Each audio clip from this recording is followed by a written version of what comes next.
Oke, Ramadan tiba lagi ya. Dan kita semua tahulah, ini bukan cuma soal nahan lapar dan haus saja. Nah, kali ini kita mau coba bongkar Ramadan dari kacamata yang sedikit beda. Kita akan lihat Ramadan sebagai sebuah arena latihan spiritual yang ternyata dirancang dengan sangat presisi. Penasaran kan? Yuk kita mulai. Coba deh jujur sama diri sendiri. Pernah nggak sih ngerasa gini? Katanya kan bulan Ramadan ini penuh berkah, penuh ampunan, tapi kok rasanya berat banget ya ngejalaninnya? Kalau pernah, tenang, Anda nggak sendirian kok. Justru ini pertanyaan besarnya, kenapa ibadah yang semulia ini malah dirancang jadi terasa kayak beban? Nah, jawabannya tuh ada di sini. Ternyata rasa berat itu disengaja. Yup, Anda nggak salah dengar. Ramadan itu bukan sekedar ritual tahunan yang kita ulang-ulang. Anggap aja ini kayak bootcamp spiritual, kamp pelatihan super intensif selama 30 hari penuh. Semua tantangannya itu didesain khusus buat menempa kita. Jadi poin pentingnya ini, rasa susah itu ada tujuannya. Oke, untuk benar-benar ngerti kenapanya, kita harus mundur sedikit, lihat sejarahnya. Karena perintah puasa ini nggak ujuk-ujuk turun dalam bentuk yang kita kenal sekarang. Ada perjalanannya, kayak sebuah kurikulum dari Tuhan yang dibagi jadi 3 fase. Nah, prinsip di balik kurikulum ini namanya at-tadarruj. Gampangnya, ini prinsip bertahap. Jadi, ini tuh metode pelatihan dari Allah untuk nyiapin kita biar kuat nanggung sebuah tanggung jawab yang besar. Jadi, semua perubahan aturannya itu bukan acak-acakan, tapi sebuah program training yang super terstruktur. Yuk kita lihat langsung di mana prosesnya. Fase 1 itu ibarat pemanasan. Puasanya masih enteng, cuma 3 hari sebulan plus puasa Asyura. Nah, lanjut ke fase 2, Ramadan mulai dikenalin. Tapi masih opsional, boleh pilih mau puasa atau kalau ngerasa berat ya udah bayar fidyah aja. Baru deh di fase ketiga, setelah dianggap lulus dari pelatihan sebelumnya, puasa Ramadan jadi kewajiban penuh. Kelihatan kan polanya? Pelan-pelan, selangkah demi selangkah. Nah, ini bagian yang paling menarik. Coba diperhatiin. Di fase 2, waktu puasa masih pilihan, aturannya malah lebih berat loh. Bayangin, kalau kita ketiduran habis buka puasa, ya udah puasanya lanjut terus sampai maghrib besok. Nggak boleh makan minum lagi. Gila kan?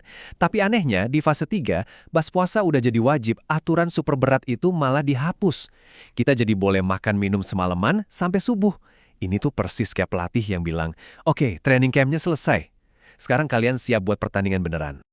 Oke, kita udah paham sejarahnya. Jadi sekarang pertanyaannya, menu latihan di dalam bootcamp Ramadan ini apa aja sih? Maksudnya selain nahan lapar dan haus, sebetulnya kita ini disuruh ngapain? Yuk kita bedah 3 pilar utama latihannya. Yang pertama, asyam atau puasa. Nah, arti akarnya itu al-imsak, yang artinya nahan. Coba bayangin deh, nafsu kita itu kayak kuda liar. Selama 11 bulan kita biarin aja lari kemana-mana. Nah, Ramadan ini waktunya kita pasang lagi tali kekangnya. Kita belajar buat narik tali itu pas emosi mau meledak, pas mulut gatal mau ngegosip, atau pas mata lapar lihat makanan. Intinya, ini latihan mengendalikan diri. Yang kedua, al-qiyam, alias sholat malam. Kita kenalnya sih taraweh ya, dan ini ironis banget loh. Kata taraweh itu asalnya dari kata yang artinya istirahat atau santai. Pesannya dalam banget kan? Jadi sholat malam yang panjang itu harusnya jadi momen kita buat rileks secara spiritual, bukan ajang balapan rakaat. Ini waktu buat nikmatin obrolan kita sama Tuhan, bukan beban yang pengen cepet-cepet kelar. Pilar ketiga, mudarosah. Nah, ini penting. Ini bukan sekedar tadarus ya, bukan cuma ngejar target khatam baca Quran dari cover ke cover.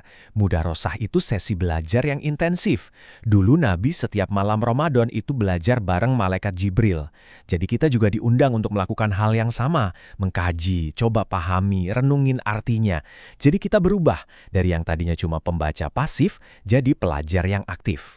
Oke, setelah latihan dasar selesai, kita masuk ke babak final, ujian akhirnya, 10 malam terakhir Ramadan. Anggap aja ini masterclass-nya, sebuah retreat spiritual di mana semua yang udah kita latih diuji di level paling tinggi. Nah, inilah yang namanya i'tikaf. Dan tujuan i'tikaf ini dalam banget. Tujuannya adalah untuk menyapih diri kita dari dunia.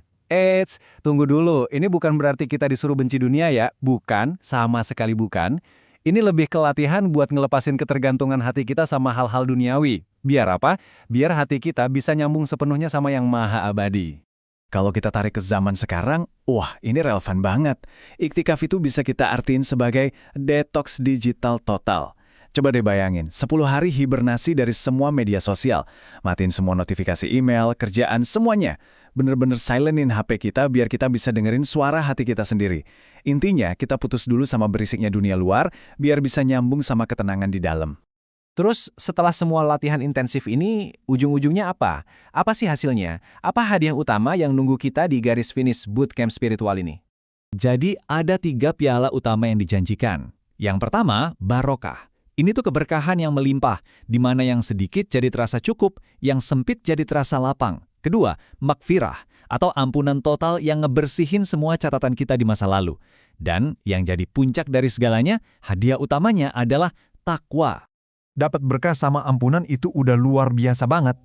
Tapi hadiah utama, the ultimate goal dari seluruh sekolah Ramadan ini, semuanya itu mengerucut ke satu hal, mencapai sebuah kondisi kesadaran yang namanya takwa. Terus takwa itu apa sih sebenarnya? Coba dengerin definisi yang keren banget ini. Takwa itu adalah kondisi waspada level tertinggi. Bayangin ya, Anda disuruh jalan di sebuah jalan setapak yang penuh duri tajam. Pasti Anda bakal angkat ujung celana atau rok Anda kan? Mata bakal fokus ke bawah, awas banget, setiap langkah dipikirin baik-baik. Nah, itulah takwa. Menjalani sisa hidup kita dengan kewaspadaan spiritual yang sama persis kayak gitu. Sadar sama setiap duri godaan di sekeliling kita. Jadi kalau kita ngelihat Ramadan sebagai pelatihan, pertanyaannya jadi beda. Bukan lagi, tarawih di mana ya yang cepet? Atau nanti buka puasa pakai apa ya? Pertanyaan yang benar-benar penting itu adalah, setelah pelatihan ini selesai nanti, duri apa aja sih dalam hidup Anda yang akan mulai Anda waspadai? Kalau Anda bisa jawab itu, nah itulah tanda kalau Ramadan Anda benar-benar berhasil.